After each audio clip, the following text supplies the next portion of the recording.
was he born and he died 1822. Who is that? In Yanina, Alipash Tepelena. Ali Tepelena was his name. He became a pasha. It's very rare story. He started his career as a robber, yeah, on the streets, robbing the caravans, and everyone was going there, different villages. With 13, he was only 13 years old. He had his own gang. A leader, an early leader. Exactly, that's what we had there in the time. Now we don't have any. So the whole territory here, Epirus, northern Epirus here and southern Epirus in Greece, was under, not under the real control of the Ottoman Empire. There were some weak pashas ruling around, but again they couldn't fight these robbers and everything. And Ali Pasha started this, as I said, very, very early. In the age of 30, he started to fight the other robbers. So he was going to be the first. And somehow he put order on all the streets. He made the streets safer. Because he was asking every caravan, do you want to go safer? Give me some money, you can go. You don't pay. I take everything you have. It's very simple. So and he sent a lot of gifts then, kind of taxes to the Sultan. The Sultan wondered, how come from Epirus it's coming money? This didn't happen for a very long time. So he gave him the title Dervenci Bash. Dervenci Bash was a kind of road police controlling the routes, the trade routes and everything. But the guy wanted to be a pasha. So what he did, he married the daughter of a pasha from Delvina, and yeah, as a good man, he killed his father-in-law to receive the title. Yeah, this was the purpose. But he didn't receive the title. The son of the dead pasha now, so his brother-in-law became a pasha. So he was a bit upset, but anyway, he continued his way. He goes to Yanina, the biggest, the center for all Epirus.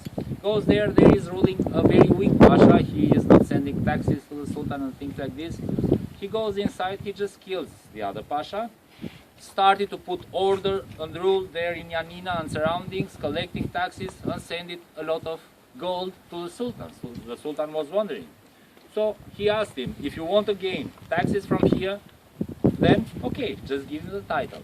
So this is his way to become a pasha. He became the pasha of Yanina. Then later he started to fight the other pashas around, no matter that the Sultan time after time gave him also the title Kara Ali, so Black Ali was the Kara Ferman, the Black Ferman. He had to lose the head, but he was very powerful. In the times of the Sultan didn't trust it to attack him.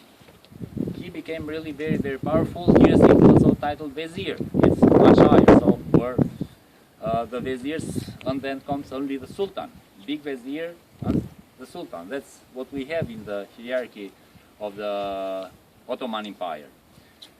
Now, only at the start of the 19th century, we have now the time that the French take all the cities and the territories what the Venetians have controlled before, from Napoleon, so at the end of the 18th century. And Napoleon promised him to give to him Corfu. But he keeps Corfu for himself. Ali Pasha is upset. Napoleon makes a treaty with the Sultan, but Ali Pasha doesn't care that his king, his Sultan, makes a treaty there. He attacks the French there, and because now he was afraid that the Turks and the French were going to attack him, he started to build also such small fortresses just to control the route. And from here you can control exactly who is going inside the Corfu channel. This was the safer route for the ships, going down south or coming up. You can control from here, so he can be prepared then with army and everything. This is the purpose of building this small fortress. This was built 1805, but it's also another story, romantic story, love story. Wow! So this was Ali Pasha. He was a Muslim, but he was first an Albanian. He had only one wife, so he married, not had. He married only one wife. He had also a harem with 100 women there, but only one was his wife. When she died, he married again. And now he was around 78, And also, the young lady was his age, around 18. So, Piglov was there, of course, Vasilicia, and this supposed to be a present for his young wife. This is the castle of Vasilicia, the young lady who married Ali Pasha then at the end of his life, somehow. And yeah, only a few years later, 1822, then he becomes the longest man in the world.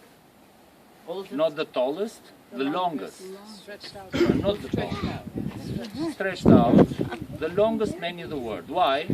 Because still today, we have also a song in Albanian, which is saying, now translated, your glory was too big for one grave. That's why you have two.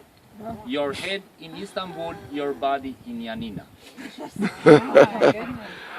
There he have his monumental grave. His monumental grave in Yanina is still to be visited, and also in Istanbul is only his head. The Sultan didn't believe nobody because he was very tricky man. So he wanted to see the head. Okay, only if I see the head, I believe that he is dead. Yeah, so they cut his head off in 1922 and they sent it to the Sultan to show him. So his body's in Yanina? His body is in a monumental grave in Yanina still today, and there are four heads there, the head of Ali Pasha and his three sons in Istanbul. Because they killed the son? Yes, because the sons fought against the Sultan.